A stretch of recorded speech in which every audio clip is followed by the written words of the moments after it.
Top Retour. Le retour. Alors, je vous ai demandé, il y a quelques jours de ça, de me dire quel film traité en Disney Film HS vous intéresserait pour le Top Retour, puisque ça fait quelques temps qu'on n'a pas fait ça. Et je ne suis pas surpris des résultats, mais il y a deux candidats qui ont été au coude à coude, et j'avais envie de faire plaisir à la majorité en faisant les deux, en fait. Donc, vous aurez deux Top Retours en 2 mois, sur les deux films qui ont été choisis. Deux Top Retours sur des HS. Et le premier qui a été choisi par mes soins, c'est Excalibur, l'épée magique. Ce qui n'est pas étonnant. Dans le monde des clones Disney, celui-là est très notable. Et lorsque j'ai fait cette critique, pas mal de gens en ont parlé un peu en mode nostalgique, ce que je peux comprendre. À nouveau, je suis un peu nostalgique d'Anastasia de mon enfance, même si maintenant moins. Et c'est un peu pareil ici.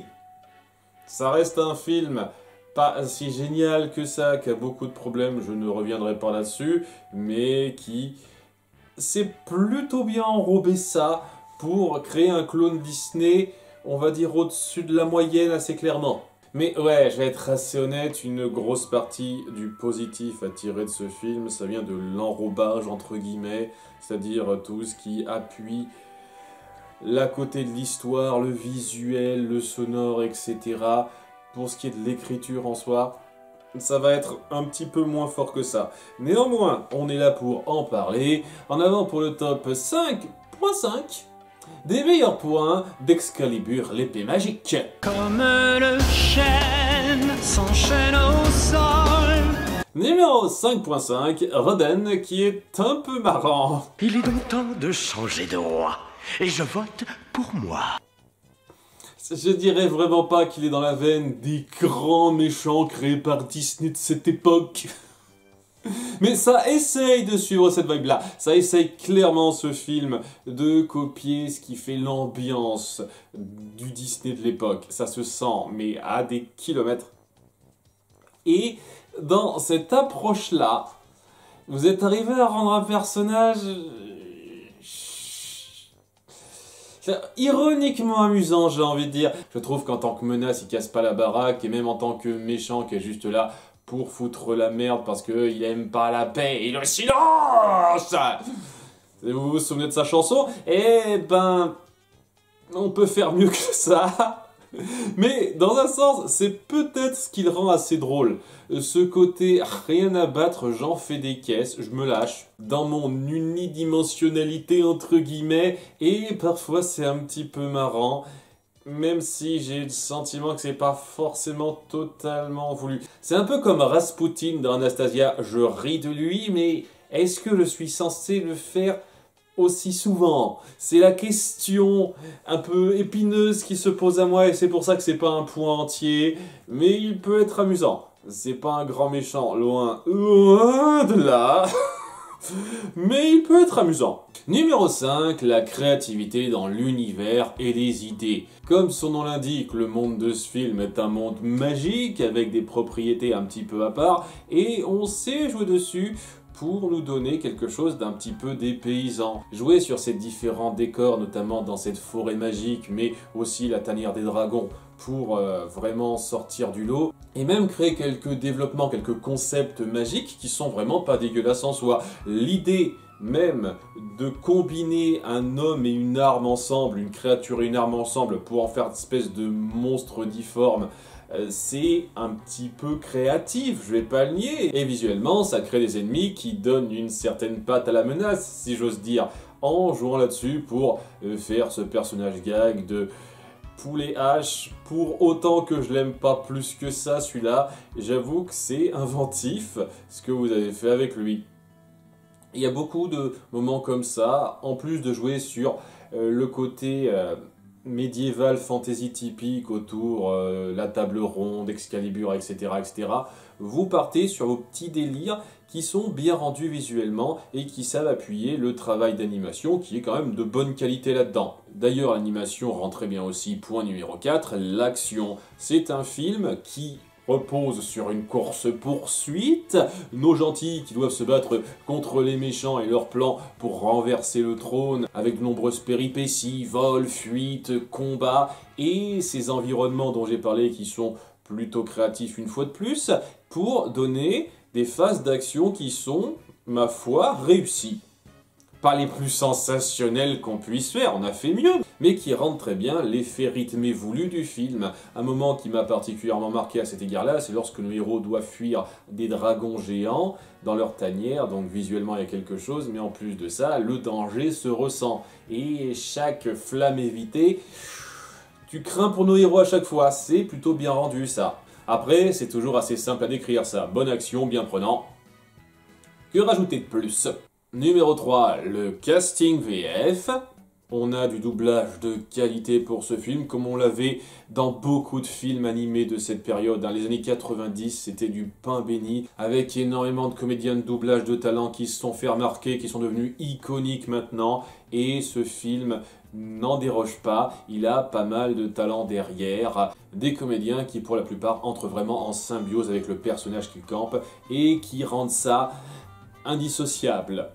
Voilà, c'est un de ces nombreux cas où je vois difficilement d'autres voix pour ces personnages-là, contrairement à d'autres films qui sont, une fois de plus, doublés de façon tout à fait correcte, mais sans que ça en soit à ce stade-là. Les trois noms les plus notables pour moi, c'est Marc Alphonse pour le méchant, qu'il rend très bien en dépit du côté un petit peu ridicule du personnage. Il a la grosse voix parfaite pour ça. Emmanuel Curtil pour Gareth, qui a une voix un petit peu plus innocente que d'autres fois, mais un petit peu cassante, qui va très bien au personnage, il le rend nickel. C'est un peu bizarre, une fois de plus, qu'on lui ait donné une voix différente pour la version chantée, mais ça vient de la VO de base, ça. Je ne sais pas. Je sais qu'Emmanuel Curtil peut chanter correctement. Ce truc-là m'ennuie un chouïa, mais c'est pas trop grave, il le campe très bien. Et il y a aussi Eric Métayer qui fait le vautour. J'ai pas parlé d'Alain Chabat, mais ça reste un très bon comédien qui double à merveille les deux têtes de dragon, en leur donnant des timbres et des personnalités assez distinctes qui vont avec. Il le rend parfaitement. Voilà, le casting VF est excellent, il y a peu de choses à redire dessus. Numéro 2. Les chansons. Comme pour Anastasia, ils savent très bien enrober ça. Il y a du travail sur la musique. Il y a une chanson qui a été nominée, il me semble, pour le sais plus quoi, la chanson lorsque notre héroïne Kaylee se sauve et que sa mère chante en ayant peur pour elle. C'est très mal goupillé ensemble. Je trouve que ça se mélange pas bien, mais la chanson elle-même est super belle. Le solo de Gareth, même si c'est pas la voix d'Emmanuel Curtil, rend super bien. Et j'ai beau ne pas aimer ce double dragon, je dois avouer que leur chanson est super entraînante. Vraiment. La chanson colle très bien à leur personnage, leur gimmick, l'arc qu'on veut leur donner. Les paroles, c'est discutable à 2-3 reprises, mais ça reste super entraînant. Les chansons sont très bien pensées, sont bien écrites en termes d'air. C'est très bon ça. C'est comme pour Anastasia, il y a un super travail de fait là-dessus, et je pense que c'est la raison principale pour laquelle ces films sont encore retenus de nos jours. Néanmoins, mon point numéro 1 ce coup-ci, ce sera Gareth. Eh ouais, le co-héros aveugle qui est super beau gosse, et qui sauve le film, je le pense sincèrement. S'il n'y avait pas Gareth, ce serait genre 8 sur 20, je le pense franchement. Si Gareth avait été un personnage complètement plat, ou s'il n'avait pas été là, on aurait joué sans lui, 8 sur 20. Gareth rehausse le niveau pas mal, hein, vraiment pas mal. En plus d'être classe, beau gosse, d'avoir de la bonne répartie, il a un passé assez sobre mais efficace sur comment il s'est retrouvé là où il est et pourquoi il vit un peu en ermite tout seul en évitant un peu tout le monde. Et même si Kaylee à côté casse vraiment pas la baraque, il parvient un peu de lui-même à créer un duo dynamique assez prenant à suivre entre eux. Lorsque c'est vraiment lui qui se met au centre, j'ai envie de dire. Lorsque c'est elle qui veut abuser de certains points, c'est un peu moins le cas. Mais bon, il est parfait. Et je pense que incorporé dans un meilleur scénario avec une meilleure héroïne centrale, et il aurait été excellent. Je trouve qu'il est un petit peu gâché dans l'histoire de ce film, parce que le reste, en termes de personnages, c'est soit assez oubliable, soit un petit peu naze. On n'est pas à un niveau d'affreux irritant non plus, la hache poulet, j'estime que c'est con, mais j'ai connu pire. C'est le seul personnage qui se démarque vraiment bien là-dedans. Et je pense que c'est pour ça qu'il mérite d'être le point numéro 1, le meilleur point positif d'Excalibur l'épée magique pour moi. Tu vois, on s'en sort bien. Et voilà, c'était relativement plus court que d'autres fois, j'espère que ça vous aura plu malgré tout, et c'était plutôt sympathique de revenir sur un vieux dossier comme ça, parce que ça date un petit peu à la critique d'Excalibur l'épée magique, hein. Mais ouais, c'était pas le plus inintéressant à traiter, c'était plutôt inspirant pour revenir dessus, donc je suis pas mécontent de ce choix. En tous les cas, c'est la fin de cette vidéo, et le mois suivant, dans pas trop longtemps normalement, vous devriez avoir droit à un second top retour sur un autre film que vous avez choisi lors de ma petite demande. Je vous remercie, à très bientôt, bye.